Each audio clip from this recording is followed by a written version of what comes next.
Fala pessoal, tudo bem com vocês? No vídeo de hoje eu vou falar um pouco sobre os males do mundo, né? Da onde vêm esses males, né? E por que que eles fazem parte da nossa vida, beleza? Bora lá começar o vídeo de hoje.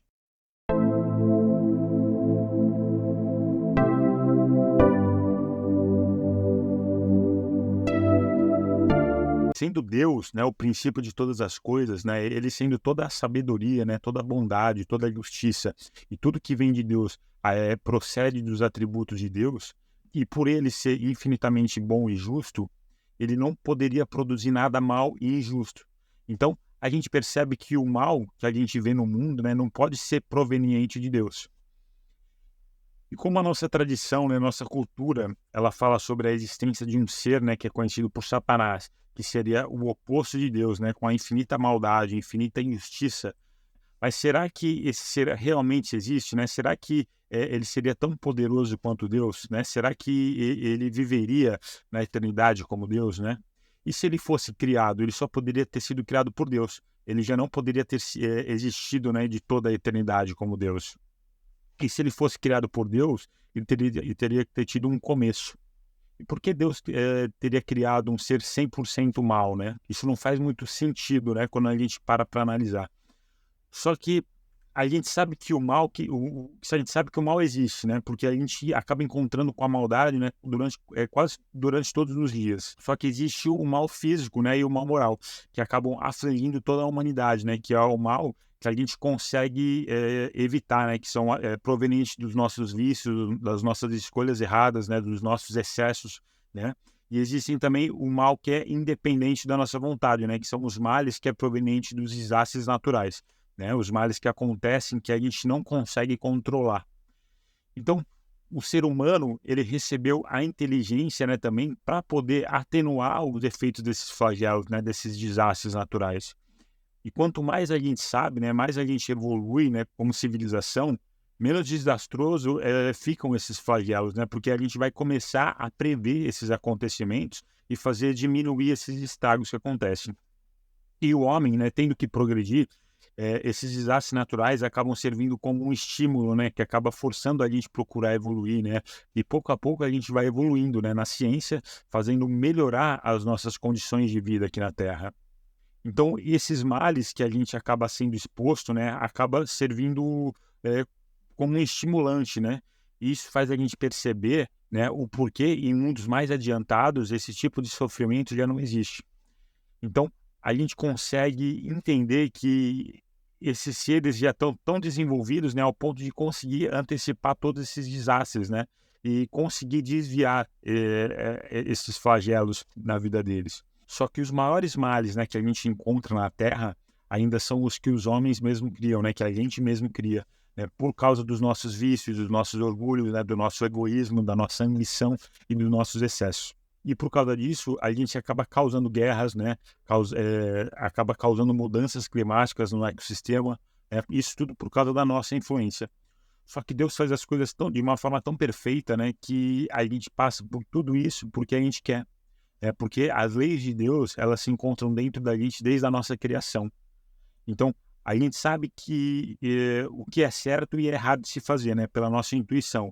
A gente pouparia passar por tanto tempo encarnado, né, em um mundo de prova e expiação, né, e passar por tanto sofrimento se a gente ouvisse mais a nossa intuição. Porque a gente só sofre as consequências das nossas escolhas erradas, né, e a gente só faz escolhas erradas porque a gente ainda é muito imaturo, né, porque somos seres infantis ainda.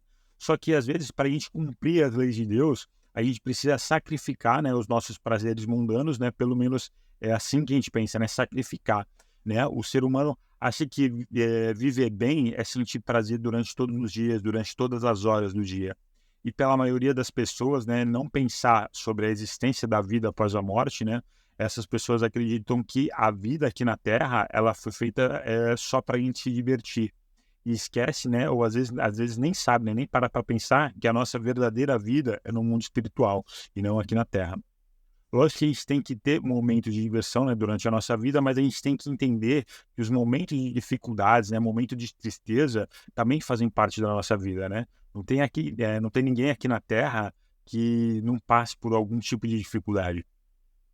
A gente vive em um mundo de prova e expiação, mas a gente sofre mais pela nossa própria culpa, né? Pela nossa própria consciência que ainda não entende os males do mundo. E Deus acaba utilizando esse mal que acontece, né, como se fosse um remédio. Porque quem já tomou algum remédio gostoso na vida, né? Acho que só aquele AS, né, que era bom, né? Aquele comprimidinho amarelinho que vinha no saquinho rosa. Não sei nem se existe ainda hoje, né? Mas eu adorava tomar aquele remédio. O sabor dele acho que era o único remédio gostoso, né? O resto, todos os remédios têm um gosto horrível, um gosto amargo. E Deus, ele acaba utilizando esses males para fazer a gente evoluir, né? Para fazer a gente corrigir os nossos erros, porque a vida dá tanta paulada na gente que chega um momento que a gente cansa de tomar tanta paulada, né? De cometer os mesmos erros durante a vida.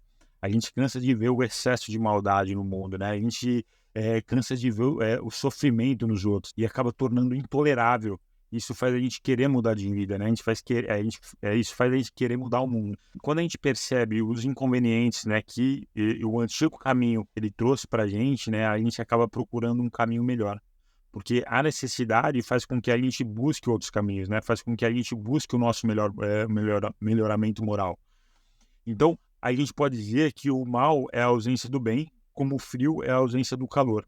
E como o frio não é nenhum fluido especial, o mal também não é nenhum atributo diferente, né? Eles só são negativos do bem e do calor. Então, onde não existe o calor, existe frio. E onde não existe o bem, existe o mal. Só que não praticar o mal já é um princípio do bem, né? Se realmente existisse um ser que fosse a criação do mal, a gente não ia conseguir evitar o mal.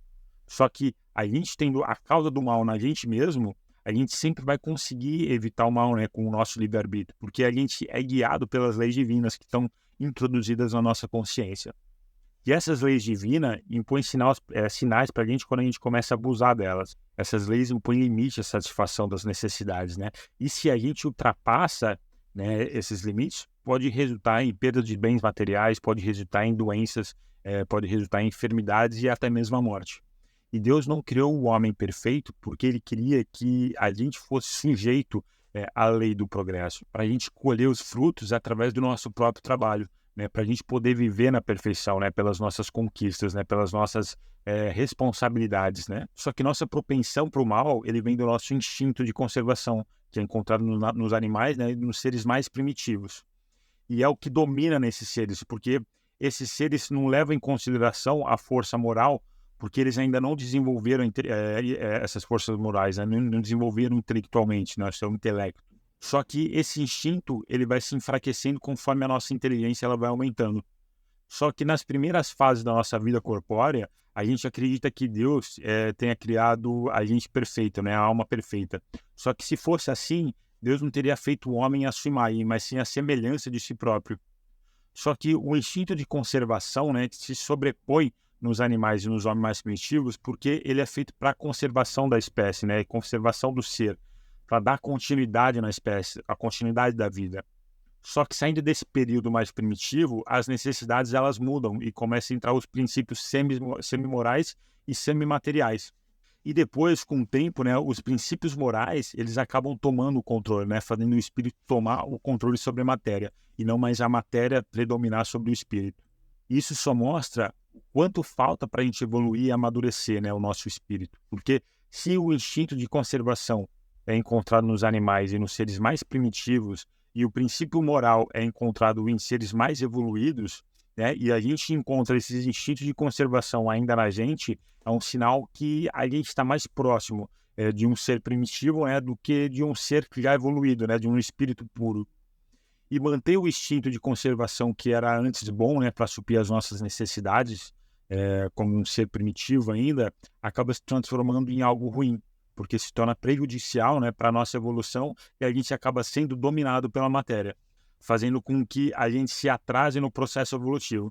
Muita coisa que é vista como qualidade em uma criança, ela acaba se tornando um defeito no adulto. E isso só mostra para a gente como tudo no universo tem uma utilidade providencial, né? E mostra que Deus não faz nada inútil no nosso universo. E o instinto é uma força oculta, né, que leva os seres orgânicos a praticar atos espontâneos, né, atos involuntários, né, como o propósito da conservação da espécie. E é pelo instinto que as plantas se viram para a luz, né, que faz as raízes crescerem onde tem água, né? é pelos instintos que os animais, eles procuram os climas propícios, né, que procuram abrigos para se protegerem, né, que os sexos opostos se atraem, né, que as mães chocam os filhos, entre outros vários fatores, né, que a natureza acaba mostrando para a gente a perfeição da natureza. Já no homem, só no início da nossa vida, né, o instinto acaba dominando com exclusividade, né, e é por um instinto que a gente faz os nossos primeiros movimentos, né, que a gente chora para exprimir as nossas necessidades. Enquanto a inteligência se revela pelos atos voluntários, refletidos, né, premeditados e combinados, o instinto ele acaba se manifestando por respostas automáticas, respostas inatas, né, e muitas vezes não consciente. Então, todo ato maquinal é um ato instintivo. E tudo que mostra reflexão, uma combinação, né, uma decisão, é um ato inteligente. Um é livre e o outro não. Né? O instinto ele acaba sendo um ato seguro, que acaba nunca se enganando, né, vamos dizer assim. Enquanto a inteligência, por ser livre, né, muitas vezes a gente pode se enganar. A inteligência é um atributo exclusivo da alma. Só que o ato instintivo acaba mostrando uma causa inteligente, né, porque ela tem a capacidade de prever. Só que se a gente admitir que o instinto procede da matéria e não do espírito, né, a gente falaria que a matéria seria algo inteligente. E poderia ser algo ainda mais inteligente do que o próprio espírito, né, por ser um ato seguro que não comete erro.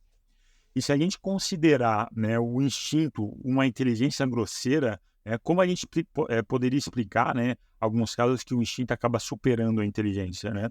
E se a gente concluir que a inteligência e o instinto ele procede de um único princípio, a gente chegaria a um certo grau de desenvolvimento. E o instinto ele se transformaria em inteligência. Só que não é bem assim que isso acontece, né? Porque quando a gente perde a razão, a gente acaba sendo guiado pelo instinto, né? E a nossa inteligência volta para o estado primitivo.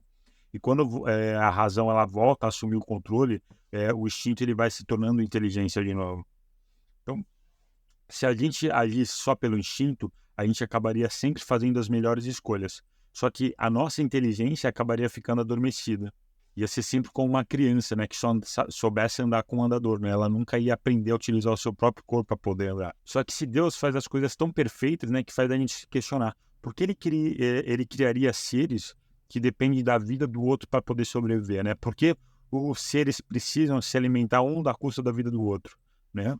E a destruição recíproca dos seres, né, tanto no homem como no animal, é uma das coisas que acontecem, que parece que vai contra o Deus, né, aquele Deus bom e justo que a gente conhece. Só que se a gente só pensar na vida material, isso acaba parecendo uma imperfeição na obra de Deus, né? E a gente acaba medindo a perfeição de Deus do nosso próprio ponto de vista, né? Porque a gente não consegue entender que algo bom possa vir de algo ruim.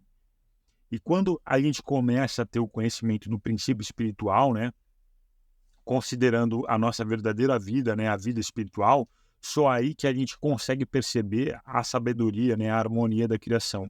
A verdadeira vida, tanto do homem como a do animal, né, não está no nosso corpo físico, e sim no princípio inteligente, né, que continua existindo mesmo sem a existência do nosso corpo físico. Só que esse princípio de inteligência, ele precisa de um corpo físico para poder se desenvolver, né? Só que durante essa etapa encarnatória, a gente precisa lutar para desenvolver o nosso espírito, né? E é na luta, né, na dificuldade, que a gente exercita o nosso espírito, né? E fazer o nosso espírito progredir. Quando a gente é mais primitivo, a gente usa a habilidade, né, e inteligência para caçar nosso alimento, né, e para se defender. Isso faz a gente aumentar a nossa força intelectual. Porque nas nossas primeiras idades como homem, o que domina é ainda o nosso instinto animal. Depois a gente vai dividir esse instinto animal, né, com um sentimento moral. A gente não mais vai lutar só para sobreviver, né, mas também a gente vai começar a lutar para satisfazer as nossas ambições, né, o nosso orgulho e as nossas necessidades. E para isso, a gente acaba destruindo com tudo que tem na nossa volta, né, só para satisfazer as nossas necessidades. Só que à medida que o nosso senso moral ele prepondera, a gente desenvolve a sensibilidade e a gente diminui a nossa necessidade de querer destruir, para satisfazer o nosso ego, chegando até mesmo fazer isso desaparecer, né? Porque a destruição acaba se tornando algo odioso dentro da gente. E também a gente não vai mais precisar matar, né, para se alimentar, porque a gente já vai ter desenvolvido outras formas de conseguir o alimento, né? O que a gente precisa, a nutrição necessária que a gente precisa, né? Para suprir as necessidades do nosso corpo. Da mesma forma que a gente vai evoluir ao ponto de conseguir desviar, né, dos desastres naturais. Só que a luta vai ser sempre necessária, né, para o desenvolvimento do nosso espírito. Só que mesmo assim, a gente vai estar longe de se tornar um ser perfeito. Só à custa de muita luta, né, muita atividade, a gente vai conseguir adquirir o conhecimento, né, e a experiência para a gente eliminar os últimos vestígios de animalidade que tem dentro da gente. E quando a gente chegar nesse nível de evolução, a luta sangrenta ela vai deixar de existir e a nossa luta ela vai ser intelectual. Então a gente vai lutar contra nossas próprias dificuldades e não mais com os nossos semelhantes. E nesse processo de desenvolvimento, o corpo físico ele se consome, mas o espírito não. E pelo contrário, em cada encarnação que a gente passa, a gente sai cada vez mais forte. E para o espírito consciente, né, não muda nada a gente mudar de envoltório, né? Como se a gente fizesse uma troca de roupa, né? E por esse incessante processo de destruição e renascimento, que Deus acaba ensinando para a gente que a gente não deve ficar tão preso na nossa vida material. Só que a gente, por ser seres ainda com pouco adiantamento, a gente acaba não aceitando, né, entendendo muitas vezes esse processo pela nossa falta de conhecimento e entendimento sobre as coisas. Beleza, pessoal? Então, eu utilizei como base o capítulo 3 do livro da Gênesis, de Allan Kardec. Quem quiser se inteirar mais sobre esse tema, né, sobre esse assunto que eu falei aqui no vídeo, pode estar lendo também esse capítulo. Tem muito mais informação e está muito mais profundo até a mensagem que Allan Kardec ele passou para a gente no livro. E é isso, pessoal. Eu agradeço a todos que chegaram até o final do vídeo e aguardo vocês então semana que vem. Valeu, pessoal.